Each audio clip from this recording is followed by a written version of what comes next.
जनानां शतैरपि मुच्यते सर्वपापेभ्यो विष्णुलोकं स गच्छति सदा। विश्व ज्योतिष विद्यापीठ के इस आयोजन में इसके संस्थापक डॉक्टर रामकृष्ण शास्त्री जी, मंचस्थ पद्मश्री चित्त महाराज, विश्व हिंदू परिषद के केंद्रीय संयुक्त महामंत्री और हमारे शब्दों में देश के धर्माचार्यों के इंसाइक्लोपीडिया, कौन सा मठ कहाँ है, कौन सी परंपरा है। श्रद्धेय अशोक तिवारी जी, एक नाम जो मंच से लिया नहीं गया, हमारे महानरवाड़ी अखाड़े के आचार्य विश्वकानंद भारती जी महाराज जी के कृपा पात्र और संत समिति बंगाल के कोषाध्यक्ष ब्रह्म स्वरूपानंद जी, उड़ीसा से सच्चिदानंद जी, ब्रह्म विद्यानंद को आप सुन ही रहे थे। इस सभागार में मंचस्थ ये सभी, मैं कहूँ, एकेडमिक फील्ड के लोग हैं। थोड़ा कहना, ज्यादा समझना, और अगर सूत्र में बात होती है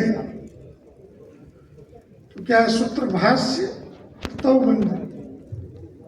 अगर भगवत्पाद शंकराचार्य को समझना है तो हमारा व्यक्तिगत मानना है कि हम उस परंपरा के सन्यासी हैं, लेकिन कोई भी दर्शन के प्रदर्शन का आधार कितना बड़ा है यह तय करता है उस दर्शन की प्रासंगिकता को।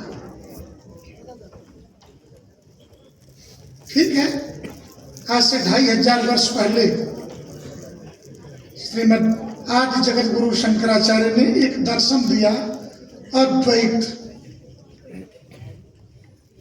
अद्वैत की अभी अशोक तिवारी जी ने, बाकी सभी वक्ताओं ने पंचदेव पूजन विधि और इस सब की आवश्यकता क्या है।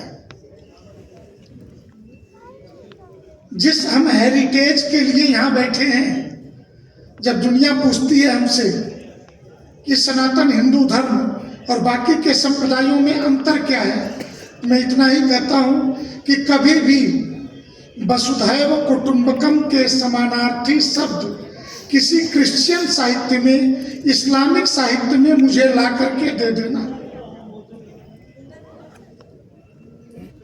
कभी भी अगर सनातन धर्म को समझना है और एक तुलनात्मक रूप से समझना है तो भगवत्पाद शंकराचार्य के दर्शन के आधार पे तो मैं एक ही बात कहता हूं कि आप सनातन धर्म के ग्रंथों में वेदों के साथ आयुर्वेद और धनुर्वेद, यह भी दो शब्द हैं मेडिकल साइंस की दृष्टि से। दीदी, अगर आप चुप रहोगी तो हम बोल लेंगे, या तो आप ही बोल लो या तो हम ही बोल लो।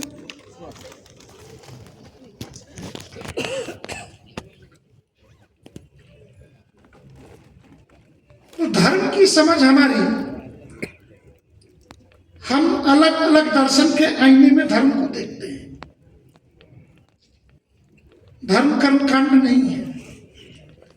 और हम जो लोग बैठे हैं यहाँ, ये भविष्य वेत्ता है, ये ज्योतिषी है, जो चिता के उस पार की जिंदगी देखते हैं। एक जीवन चिता के इस पार होता है, एक जीवन चिता के उस पार होता है। तो चिता के उस पार का जीवन, प्रारब्ध भी देखने वाला समाज अगर किसी विषय के व्याख्या के लिए यहां बैठा है, किसी दर्शन की प्रासंगिकता को समझने के लिए बैठा है, तो मुझे यह कहने में संकोच नहीं है कि भगवत्पाद शंकराचार्य के उस धार्मिक दर्शन अद्वैतवाद को पंडित दीनदयाल उपाध्याय ने एकात्म मानववाद के नाम से एक दर्शन दिया जो आज विश्व के सबसे बड़े राजनीतिक दल का दर्शन है, उसने अंगीकृत किया। कभी हम विज्ञान के विद्यार्थी अगर रहे हो, क्योंकि आज तो सब कुछ को विज्ञान के आईने में देखने का एक प्रचलन भी चला है, और मुझे लगता है कि अब वह युग आ गया है कि जब पूरे दुनिया के धर्म शास्त्रों को, पूरे विश्व के ज्ञान को हम विज्ञान की कसौटी पर कसें, और विज्ञान की कसौटी पर अगर वह ज्ञान नहीं है तो हमें उसे स्वीकार नहीं करना चाहिए। ज्योतिष विज्ञान है, और यह हमने डंके की चोट पर कहा है। ज्योतिषी कोई धंधा करने नहीं बैठा है। आपने कभी विचार किया कि सर्वाधिक गाली दुनिया में ब्राह्मणों को क्यों पड़ती है?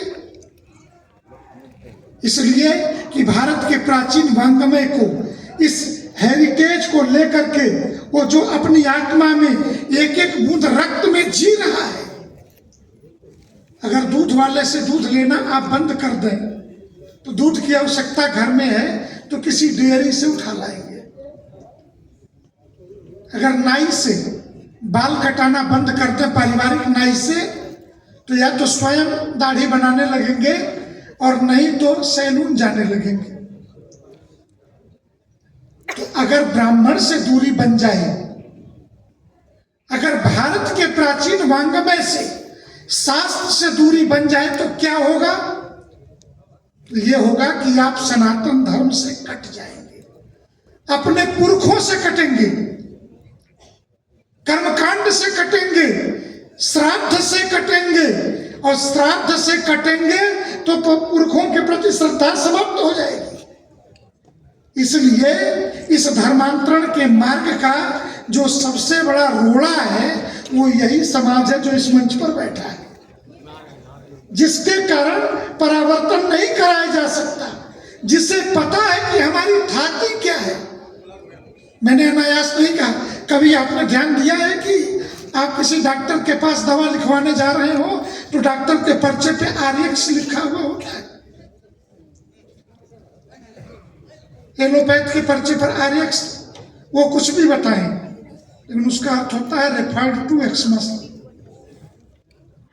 हम तो जो दवा कर रहे हैं बाकी ईसा मसीह जाने हैं। लेकिन उपनिषदों में, शास्त्रों में, जब धर्म सम्राट करपात्री जी बीमार पड़े, कहा गया कुछ दवा ले लीजिए, तो उन्होंने कहा कि औषधि जाह्नवी तोयम वैद्यो नारायण हरि। वैद्य तो सिर्फ नारायण है। इसी बात को मीरा ने अपने शब्दों में, मीरा के तो रोग मिटेंगे वैद्य सवरिया होए, हेरी मैं तो प्रेम दीवानी, मेरा दर्द न जाने कोई। तो जब शास्त्रों के सामंजस्य आप बिठाएंगे तब भगवत पाद शंकराचार्य के दर्शन की प्रासंगिकता। 17वीं 18वीं शताब्दी में एलोपैथ की दृष्टि से मनुष्य के शरीर को समझने का प्रयास हो रहा है। पहली पुस्तक आई on the structure of human body, ये पहली पुस्तक है। इसके बाद से ब्लड सर्कुलेशन के सिद्धांत को समझने का प्रयास हुआ, अंक ज्योतिष को समझने का प्रयास हुआ।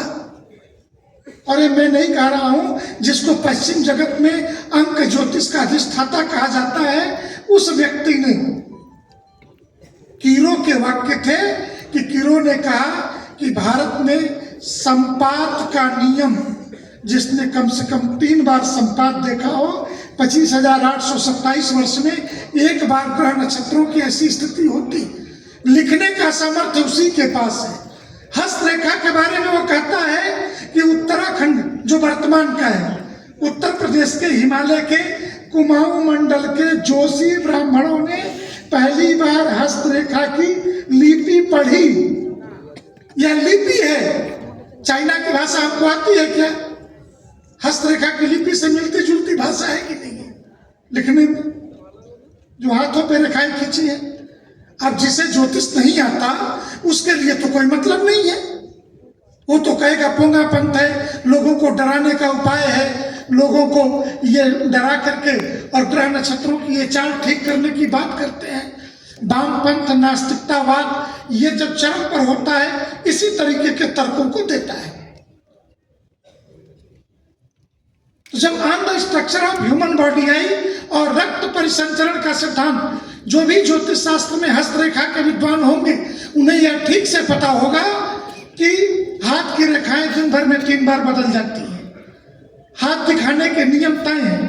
समुद्र शास्त्र, जिसे आज वो हस्ताक्षर विज्ञान के रूप में एक टुकड़े में लेकर के जाते हैं, और इसके अलावा पूरे शरीर के बनावट के आधार पर जो भविष्यवाणी की जाती है, इसके लिए उन्होंने जो अलग अलग पुस्तकें लिखी है उस पर उन्होंने कहा कि body language, the science of body language, और बॉडी लैंग्वेज ही पूरे विश्व में कूटनीति का आधार बनता है। किसने क्या बोला ये महत्वपूर्ण नहीं है, उसने पहला पैर कब उठाया, पहला हाथ कौन सा उठाया, चला कैसे, उसकी आंखें कैसी थी, भौहें कैसी मुड़ रही थी, ये है दुनिया में जिसे हम कॉन्स्पिरेसी की थ्योरी कहते हैं, षड्यंत्र की थ्योरी, कूटनीति की थ्योरी।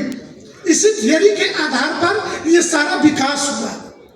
और मैं मानता हूं कि जब पूरी दुनिया on the structure of human body पढ़ रही थी, रक्त परिसंचरण के सिद्धांत कि शरीर में रक्त बहता क्यों है और क्या रक्त के बहाव के कारण दिन भर में 3 बार हाथ की रेखाएं बदल सकती हैं, जब ये बात चल रही थी उस समय भारत के ज्योतिषी उसके पहले से कह रहे थे कि हाथ दिखाने का सबसे सही समय प्रातः काल स्नान करके हाथों में पुष्प लेके ऐसे पधारिए।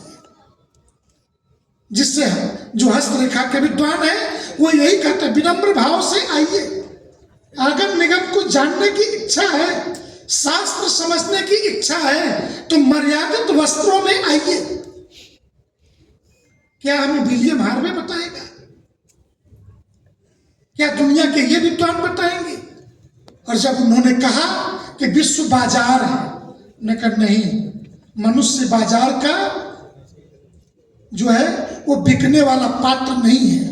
भगवत पाद शंकराचार्य ने मनुष्य के शरीर का विभाजन किया, पूछा भगवत पाद शंकराचार्य से ही, कौन हो, 4 भागों में उत्तर दिया। अहम ब्रह्मास्मि का मुझे नहीं समझ में आया, ब्रह्म कौन है, प्रज्ञानम ब्रह्म, अयम आत्मा ब्रह्म। ये ब्रह्म को समझाने की विधि कि जो आत्मा है इसका विभाजन हम कैसे करेंगे। आज जब अणु, परमाणु, इलेक्ट्रॉन, न्यूट्रॉन, प्रोटॉन, इससे भी नीचे जाकर के विज्ञान जब शोध कर रहा है तो कह रहे कि बोसोन नाम का भी कोई अन्य सूक्ष्म भी है जिससे बोसोन कहा जाए, तो ये तो कणाद मुनि ने सांख्य दर्शन के, कपिल मुनि के सांख्य दर्शन, कणाद ऋषि के दर्शन, ये सारी व्याख्या तो पहले से हुई पड़ी है। भारतीय दर्शन की कितनी चोरी करोगे भाई, भारत के दर्शनों की। बस उसने हमें एक चीज जरूर सिखा दिया कि हमें अपनी थाती पर गर्व करना नहीं आया। हमें मेरे जैसे सन्यासी को भी मजबूर होकर के उदाहरण के लिए पाश्चात्य से कि कुछ उदाहरणों के साथ मुझे तुलना करना पड़ रहा है, समझाने की दृष्टि से ये कहीं न कहीं हमारा आत्मगौरव विलुप्त हुआ। और मैं मानता हूं कि इस सेमिनार की प्रासंगिकता, इस 3 दिवसीय आयोजन 48 वर्ष कम नहीं होते किसी ऋषि के तपस्या के जीवन के अनवरत। और मैं तो बिटिया रानी को धन्यवाद दूंगा कि लगातार 3 दिन खड़ा होकर के पूरे समय, क्योंकि कार्यक्रम करते रहने का अभ्यास हम जैसों को भी है, मंच संचालन का।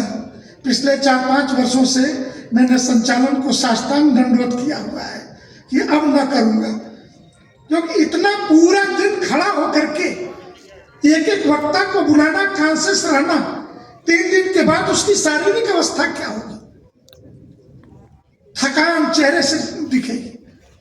लेकिन यही व्याख्या on the structure of human body Bhagavatpada Shankaracharya ने जब पूछा गया, शरीर का नहीं, ये बाजार नहीं है।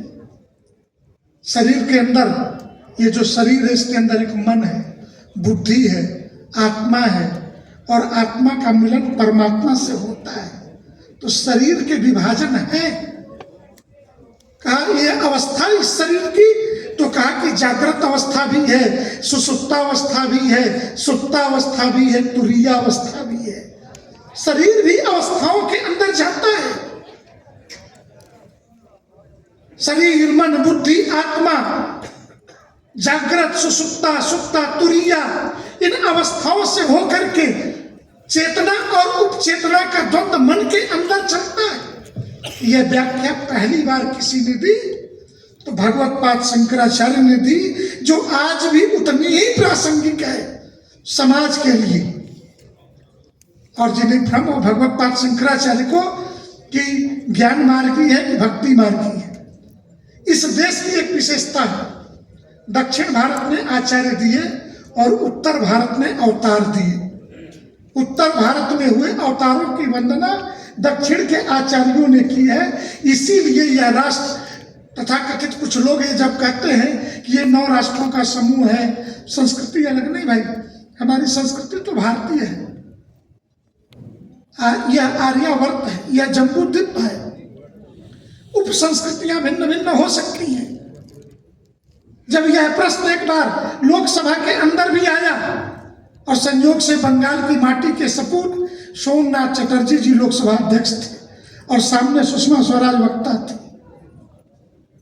जब आया कि ये 9 राष्ट्रों का समूह है तो उन्होंने कहा, दादा कम से कम आप तो यह मत बोलो कि यह देश 9 राष्ट्रों का समूह है। अगर ऐसा होता तो सुदूर पूरब वर्तमान के बांग्लादेश में अपनी कोख से पैदा होने वाले एक बच्चे का नाम सुदूर पश्चिम समुद्र के किनारे सोमनाथ महादेव के नाम पर एक मां कम से कम आपका नामकरण नहीं की होती। अगर यह राष्ट्र अलग अलग टुकड़ों में होता, इसकी संस्कृति विभाजित होती, तो कभी सुदूर पश्चिम समुद्र के अंदर द्वारिका में भगवान श्री कृष्ण का निवास था और रुक्मिणी मणिपुर की बेटी थी। इस राष्ट्र के ताने बाने को और भारतीय अध्यात्म के धरातल को अगर पूरे देश में प्रवास करके 4 मठों की स्थापना करके, सिर्फ ये धार्मिक एकता का सूत्र नहीं है, सांस्कृतिक एकता, और मैं मानता हूं कि एक ज्ञान मार्गी सन्यासी जो है भक्ति के सामने घुटनों के बल नतमस्तक होकर के जिस भी मंदिर में गए वहां स्तुति की है, स्तुति लिखी है। इसलिए ज्ञान और भक्ति को अलग करके, क्योंकि शास्त्र 2 ही प्रकार के मैं मानता हूं, एक होते हैं संवाद के शास्त्र और एक होते हैं विवाद के शास्त्र। विवाद करना है तो उसके शास्त्र अलग प्रकार की व्याख्या दे देंगे, और अगर संवाद करना है तो हम उसमें से ढूंढ लेंगे। तो मैं मानता हूं कि भगवत पाद शंकराचार्य जी के जीवन दर्शन को ठीक प्रकार से समझने में संवाद शास्त्र ही सहायक होंगे। और हमारी भारतीय प्राच्य विद्या, ये बात चूंकि मंच पर संस्कृत के विद्वान बैठे हैं, मैं विनम्रता पूर्वक हाथ जोड़ के, अगर मेरी बात बुरी लगे तो आप पहले क्षमा कर देंगे। मैं जानता हूं कि ये सभी संस्कृत के बड़े बड़े प्रोफेसर 2 लाख 2.5 लाख रुपए महीने के वेतन भी होंगे। सभी प्रोफेसरों के देश में जो 7वां वेतन आयोग है, 8वां आने वाला है। लेकिन मैंने काशी में, नाम किसी का नहीं लूंगा, सभी हमारे गुरुवर हैं जिनके श्री चरणों में बैठ के हम लोगों ने पढ़ा, परंतु एक बात कहने में जरूर सर झुक जाता है कि उनके घर का पुस्तकालय, उनका कोई भी बेटा और बेटी संस्कृत का विद्यार्थी नहीं है, भारतीय प्राच्य विद्या का विद्यार्थी नहीं है। आज मुझे ये कहने में गर्व है कि डॉक्टर रामकृष्ण शास्त्री जी के इस संपूर्ण आयोजन में पूरा परिवार इस मंच पर उपस्थित है। अगर शास्त्र के प्रति, विद्या के प्रति हमारा लगाव है, वह शास्त्र हमें सम्मान देता है, तो उसको परंपरा में, पीढ़ियों में आगे बढ़ाना चाहिए। और अगर हम परंपरा में आगे नहीं बढ़ा रहे हैं, इसका मतलब इन प्रकारेण हम उस शास्त्र के बहाने अपनी रोटी तलाश रहे हैं। रोटी तो मिल जाएगी परंतु शास्त्र नहीं मिलेगा। भगवत पाद शंकराचार्य ने यही समझाया था। नारायण श्री हरि।